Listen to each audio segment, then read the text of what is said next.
As the oldest public school in America, Boston Latin has a long tradition of excellence, but in more recent times, it's been a flashpoint for wider conflicts over racial equality and inclusion. Those concerns came to the forefront once again in a campaign by the school's black student leaders to talk about the new concerns and some of the history. Our two Boston Latin alumni. We'd like to welcome the pastor of Greater Love Tabernacle Church, Reverend William Dickerson, and community advocate and political activist, Reverend Ron Bell. Thank you both very much for being with us. Thanks for being here. Yeah. I want to start with Reverend Dickerson. These young ladies who are the leaders of this and all the students working with them, as an alum, how do you feel looking at people that young do this much? Well, I think it's very inspirational to see, young people taking an initiative and doing it themselves as it relates to activism and connecting their peers to speaking out against something that is unjust. That's powerful, and I'm inspired by their level of leadership and their candor, speaking out what is the truth, Ron Bell, what do you think about this? I'm really encouraged, as Reverend Dickerson mentioned. I mean, these young people, I'm proud of them, first of all, having been a graduate of Boston Latin, to bring an issue that's so sensitive in our society, because this is an issue that's bigger than Boston Latin, and for them to be organized. You see a lot of groups out here, protesting, a lot of groups out here complaining about problems, but to have these young people organize an effort to take on one of the most powerful institutions in Boston public schools, I'm really inspired and proud. Reverend, talk about what these leaders are wanting us to be more aware of right now. I mean, the kind of things that are going on, the language on social media, things said by teachers, other students, even just walking down the corridor, and I guess they say the lack of response from people in charge. Yeah, well, see, there are certain groups of people, and whether it's talking about demographics or ethnicity, that we have to be mindful not to say certain words that would be offensive. If we were speaking words that will offend the gay community, if we were speaking words that will offend someone because of being a Jewish person, we have to be very cognizant of words that we cannot share and say amongst one another, or even on social media, that's very offensive to black people and people of African descent. And I think that when they began to highlight these specific things and they're ignored, and for them not to kowtow and to acquiesce, but to stand up boldly and to speak out against it, it means so much, because a lot of stuff is often tolerated and swept under the rug. And in this city, we've seen it far too long. And I commend the black students at Boston Latin for speaking out against it, because it's cyberbullying, and it's also goes against their human rights and civil rights that definitely have been violated. Bell, in verbal form, this is really racial profiling, right? Is racial profiling, is racial intimidation, is this blatant racism? I mean, for people to say things in social media that are negative that's cowardly. That's a cowardly act for someone to do that.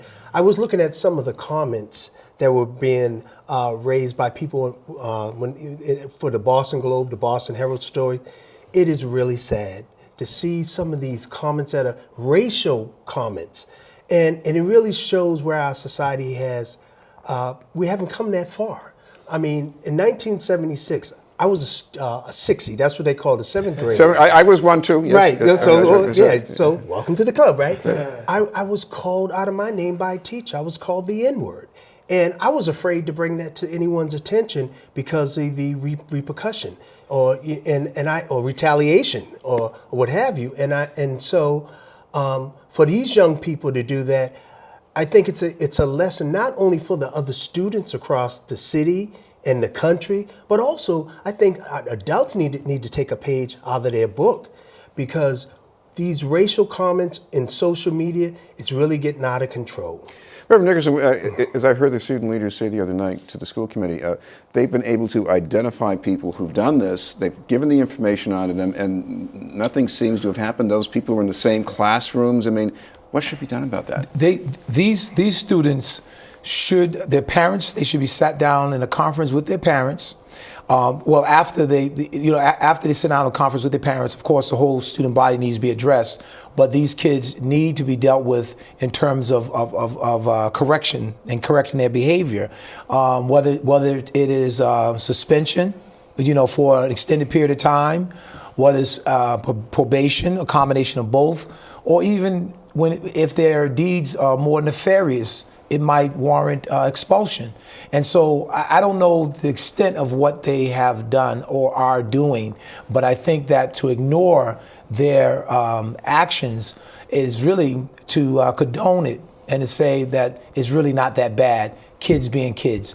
That's horrible, because we would like to think that all of that pain and hurt and racism of the past, or that was in the era of forced busing, that we would think that it's something of the past. We have a more finer Boston, more dignified. Our young people are more refined now. That's not reality, what we're dealing with. And I think that to not deal with them and correct their behavior is sending the wrong message. And so the administrators need to do what needs to be done, because if they let it linger too much, it's like a powder keg, and it's going to become a national embarrassment to the city of Boston. And I love this city, and I want us to deal with our demons. Bell, somebody tried to deal with the demons more than a year ago. Tito Jackson, George Sakem, they took up the cause of the students, sent a letter to the superintendent that was the previous superintendent, and I guess there was a copy to... I believe it was a copy to the headmaster at Boston Latin as well, and it wasn't any response, and I hope that wasn't the case, and that's what makes it so disheartening. And again, I made reference to being called the N-word by a teacher. This is one of the reasons why I didn't bring it up. Because I wanted to get out of there, because I mean, during the 6 years I was there, I wanted to get out of there. Both of us, we were trying to get out of there so bad. But our moms and our parents, I know the feeling, yes. Kept saying, it wasn't all about racism. It wasn't about racism. We wanted to do basketball, we whatever. wanted our social life back. We wanted, right, exactly, right. So we wanted to get out of there. And so if I'd have brought that to my mom, she would have been, oh no, you're just trying to get out of here. Right. So you felt in a closet, so to speak, trapped. Mm-hmm. Yeah. So So for them to bring that up, and some people have said to me, you need to get over this. And I said, okay, I would love to get over this, but once it stops. So 40 years later, this is still going on. And so my class, I graduated in 81.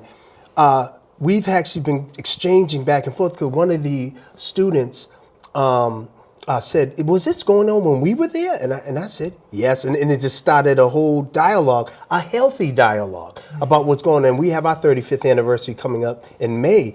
And so, I think this is a good opportunity, not only for the students, but also the teachers across the city and the city of Boston in general, to start talking about race and taking action. It's one thing just to talk about it, but not to take action is another. Reverend, talk about the importance of being able to confront these conflicts. Because you can't make a conflicts go away, but to confront them maybe in a classroom or an auditorium setting, as opposed to just leaving it to comments in social media. Yeah, it needs to be in the classroom, and people need to be taught not just to tolerate someone's race and differences and ethnicity, but to be able to learn. And diversity is a good thing, because you learn so much from other people and other cultures. And my mother taught me to embrace diversity, because we learn from other people, and we don't want to be narrow-minded. So in the classrooms, definitely should be taught. In the assemblies, it should be taught. And they should bring positive black men and women before them,